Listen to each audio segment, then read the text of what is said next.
I can still hear the sound of that laughter. It's strange how something as simple as laughter can stay with you, echoing in your head long after the moment has passed. It wasn't the joyful kind either. It was sharp, mocking, the kind that strips your dignity layer by layer until you're left sitting there wondering if maybe you did something wrong. But I hadn't. All I did was stand up, all I did was try to speak. That morning I remember adjusting my suit jacket in the courthouse bathroom mirror. My palms clammy, my reflection stern. It was my first major case as a public defender, and I had prepared like my life depended on it. Every fact memorized, every precedent cross-checked. I'd even practiced my opening statement in front of the mirror until my voice no longer shook. When I walked into the courtroom, I remember thinking it smelled like old wood and arrogance, like history that didn't want to be rewritten. The walls were lined with portraits of judges, all men. And there, behind the bench, sat Judge Harold Gray, the man whose approval every young lawyer in this city seemed to crave. They said he was tough but fair. They lied. He didn't even look at me when I approached the table. His attention was fixed on the prosecutor, an older man with an easy grin, and the kind of confidence that comes from knowing the system was built for you. "Ready to proceed, Your Honor," the prosecutor said. "Of course," Judge Gray replied, smiling back at him, before finally turning his gaze toward me. And then it happened. The moment that would burn itself into my memory like a brand. "Sit down, sweetheart," he said, loud enough for the courtroom to hear. And then he chuckled. The prosecutor snorted. The clerk covered her mouth. Even the bailiff, the one who'd helped me find my table earlier, smiled like it was a harmless joke. Sweetheart, that word. I felt it crawl under my skin. But I didn't sit. I stood there frozen for a moment, my heart thudding in my chest. Part of me wanted to say something, anything, but every word I'd prepared evaporated. So I sat. He went on with the case like nothing had happened. And I sat there, taking notes, pretending not to notice the way people glanced at me, pretending not to feel the heat rising to my face, pretending it didn't matter. When it was finally over, I packed my files as quickly as I could, hoping no one would speak to me, but of course they did. The prosecutor leaned in with a smug smile. "Don't take it personally," he whispered. "The judge is old-fashioned. He calls all the lady lawyers that. Lady lawyers." I forced a polite smile, though my hands were shaking.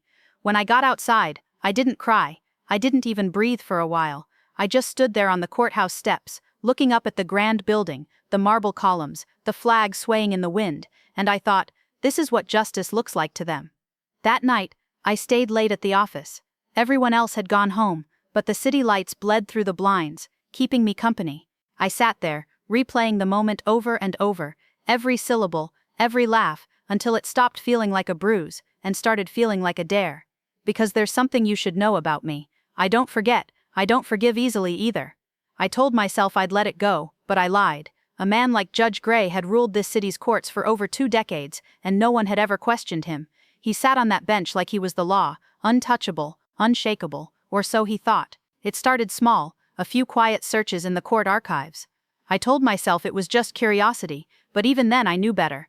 Every document I opened felt like pulling on a thread, and the more I pulled, the more the fabric around Judge Harold Gray began to unravel. Old cases, unexplained dismissals, connections that didn't make sense, names that showed up too often where they shouldn't have. At first I didn't know what I was looking for, but then one night I found something, a sealed file marked Confidential Ethics Review, and my heart nearly stopped when I saw the name stamped across the cover. Judge Harold Gray. That was the moment everything changed. The humiliation, the laughter, the word sweetheart, they all crystallized into something cold and precise. A purpose. He'd made a mistake humiliating me that day, because now I wasn't just some young lawyer trying to prove herself. I was a woman with a mission, and I had just found my first piece of evidence. I didn't sleep that night, how could I? The file was right there on my desk. Thin, unimposing, sealed with the kind of tape that makes a soft tearing sound when you peel it back. My hand hovered over it for a long time. It felt like holding a match near dry paper, one flick and everything could burn. When I finally opened it, I told myself I was just reading. Just trying to understand what could possibly be so secret about a man who sat in judgment of everyone else. Inside were typed memos, internal reports, and one letter that looked older than the rest. The paper slightly yellowed at the edges. It was a complaint, filed years ago by a female prosecutor. She'd accused Judge Gray of inappropriate conduct, the kind of polite phrase that hides a lifetime of degradation. He'd called her names, mocked her in chambers. Once he'd even brushed his hand against her arm and laughed it off. The report said the case was inconclusive, no witnesses, no action taken. I stared at that single word, inconclusive. For so long it started to lose meaning, but to me it said everything I needed to know. He was protected. I pushed back my chair, stood up and paced the room. Every step echoed like the ticking of a clock. It wasn't enough to know what he'd done. I had to prove it, and so began my quiet war. Every day I went to court with a calm smile and steady voice, pretending nothing had changed. But every night I became someone else, a shadow in the archives, a whisper in the courthouse corridors, a ghost in the data logs. It's funny how people underestimate silence. While men like Judge Gray talked and laughed and dismissed people like me, I was listening, watching, collecting. I found patterns, cases dismissed after private meetings, rulings that benefited certain companies, the same companies that donated to a judicial campaign fund. And then there were the names, attorneys and clerks who always seemed to get favors, promotions, or sudden transfers when things got too close to him. I didn't tell anyone, not yet, because revenge, real revenge, isn't about rage. It's about patience. One evening, about 2 months into my quiet investigation, I found myself back in the courthouse basement, surrounded by the hum of old fluorescent lights. The air smelled of dust and old secrets. I was flipping through boxes of financial disclosures, the kind of mind-numbing paperwork most people avoided, when I saw it, a series of payments, labeled personal consulting fees, authorized by none other than Judge Harold Gray, but the recipient, a company owned by his own brother-in-law. It was small enough to hide under jargon, legal enough to pass a casual glance, but big enough to raise eyebrows if someone knew where to look. I did. That was the moment I realized this wasn't just about arrogance or sexism. This was corruption, old, thick, and rotting beneath the surface of justice itself. So I did what any good lawyer would do. I built a case. Every detail went into a hidden folder on my encrypted drive. Dates, signatures, photographs, internal emails. I made copies, backups and backups of backups. If I went down, the truth would still surface. Then came the hardest part, waiting. He saw me every few weeks, of course. Our cases would cross paths, and he'd still greet me the same way with that oily smile. "Miss Reed," he'd say, leaning back in his chair, "try not to get too emotional in court today, I'd smile back, calm as still water. "Of course, Your Honor." He never suspected a thing, because men like him never do. They mistake composure for submission, silence for fear. But inside, I was counting down days. Every interaction was a rehearsal for his downfall. Every polite smile was a nail in his coffin. Then one morning fate decided to hand me the final piece I didn't even know I was missing. I'd been called to assist in a case transfer, just routine paperwork, and when the clerk handed me the files, one of them slipped from the pile and landed on the floor. It opened on the wrong page, a signature page, and there it was again, his name. But this time it wasn't just his signature. It was his authorization of an illegal sentencing adjustment. He'd altered a court order after it was finalized, something no judge could legally do. That was the moment my mission became destiny. All those weeks of research, the humiliation, the rage, it all converged into a single, quiet thought. He's going to read this himself, and when he does, he'll finally know what it feels like to be stripped of dignity in front of everyone, just like he did to me. I started preparing the report that night. No emotion, no bitterness, just facts, pure, cold, unshakable. It took weeks to compile, to cross-reference every statement, every transfer, every signature. But when I finally printed it out and saw his name in bold letters on the first page, I smiled. Because it wasn't just a file anymore, it was his indictment, and I was going to make him read it, in open court. The morning I decided to end it, the courthouse felt different, quieter, as if the building itself had been holding its breath. I woke before dawn, made coffee that tasted like determination, and dressed like I was going to a funeral for something that had long since deserved burial. Judge Harold Gray's reputation. I carried the file in a brown envelope like a sacred text. I didn't rush. There's no virtue in haste when your whole life becomes a single deliberate motion. The elevator hummed up to the 4th floor, and as the doors opened, the corridor seemed to both welcome me and warn me. Portraits of former judges stared down, their painted expressions smug and unreadable. I wondered how many of them would have turned on a camera for the truth, had they been given the same choice. My hands didn't tremble. I'd rehearsed this 1,000 times in my head, not the words I would say, but the shape of silence I would fold around them. I'd written letters and burned them. I'd practiced calm faces in the dusty mirror of the supply closet. I knew better than to rely on righteous fury. Fury is noisy and can be redirected. What I needed was inevitability. When I stepped into the courtroom, it was by design full. I'd called in favors the way some call in chips at a poker table. Quietly, strategically. A few colleagues who had been slighted by the old guard sat in the gallery with folded arms and faces that said they'd been waiting for years. A reporter from the city paper, the one who asked hard questions and didn't let polished phrases pass for answers, sat in the back, pen poised. There were a couple of the judge's usual allies, those that would ordinarily laugh the loudest. I wanted them there. I wanted witnesses. The truth is a performance and a verdict. Both need an audience.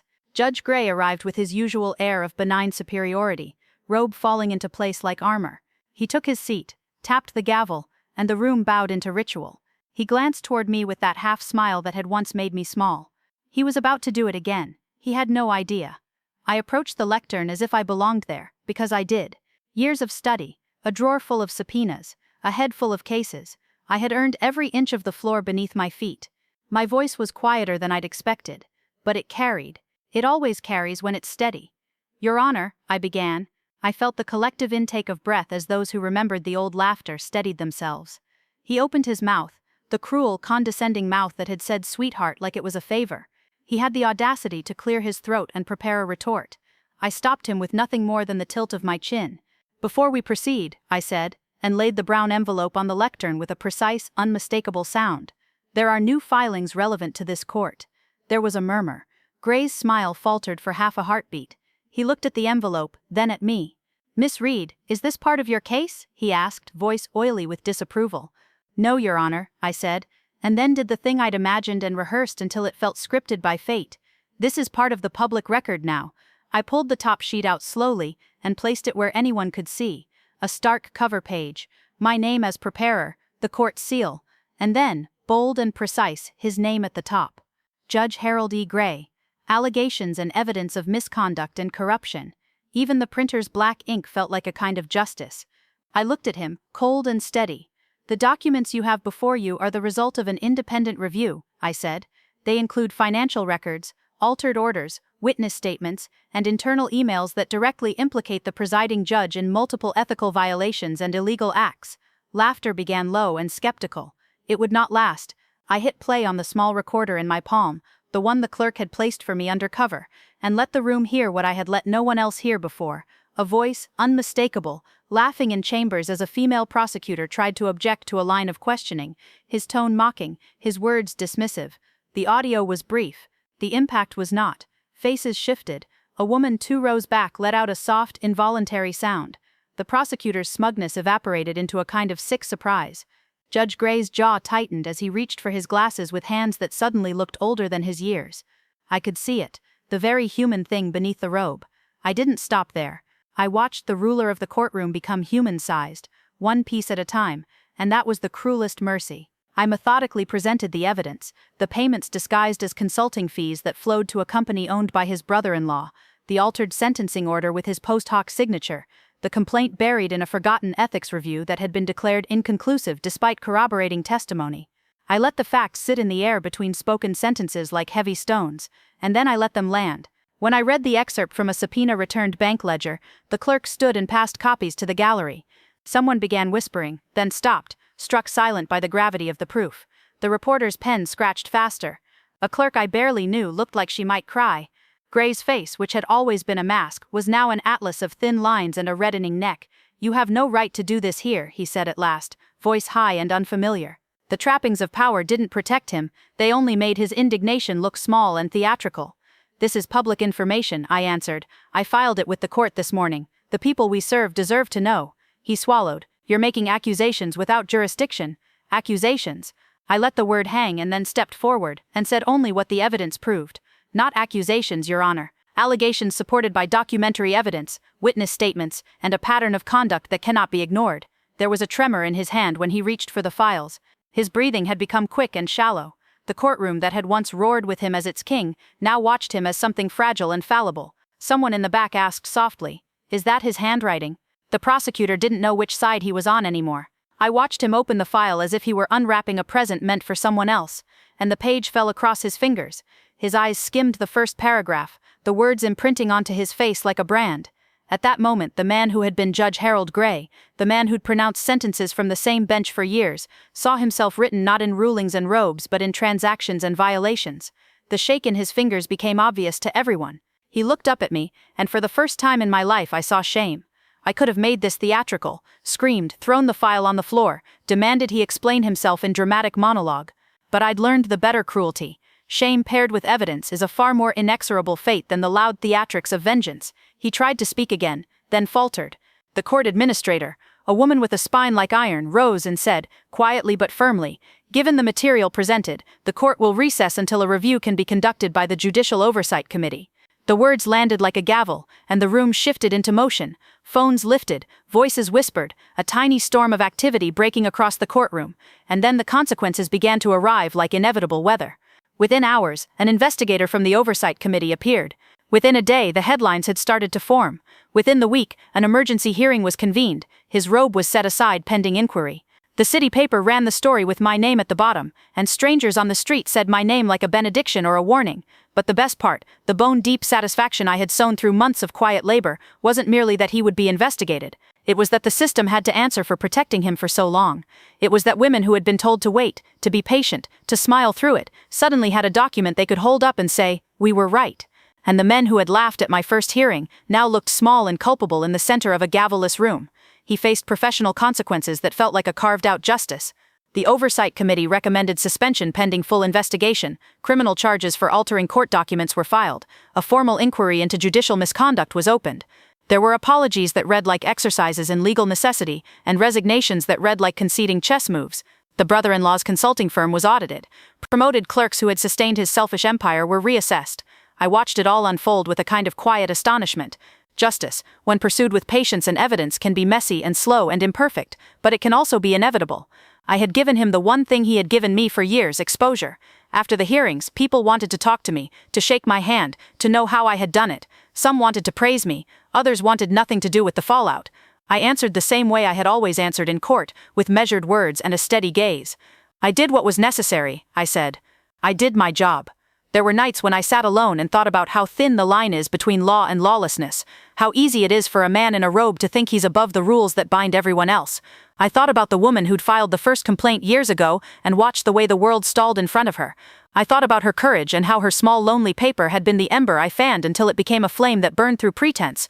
The city felt different afterward, not because everything had changed overnight, but because people began to believe that the system could be held to its own rules.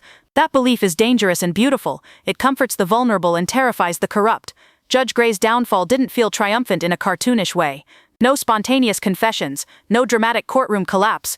Real consequences are administrative, legal, and cold. Suspended orders, withdrawn privileges, a name on a ledger connected to charges. But when the clerk who had once smirked at me reached across a table to hand me a copy of the oversight report and said softly, "You did good," the satisfaction hit like release. It landed quietly but with gravity. That night I walked home under a sky that had nothing to do with courts or power, and yet everything to do with them both. I thought of the word he had used that day, sweetheart, and smiled to myself, not in triumph but in recognition of how small and brittle such words become in the face of proof. People ask if I felt vindicated. I always answer the same: it wasn't about me. Vindication is personal and hollow. What mattered was accountability. When power is held to account, everyone breathes easier. When men think they can degrade, manipulate, and hide, the system itself corrodes. I didn't want him humiliated for the sake of humiliation. I wanted him to face the consequences of his choices in public, and through that for others to see that no one is above the law.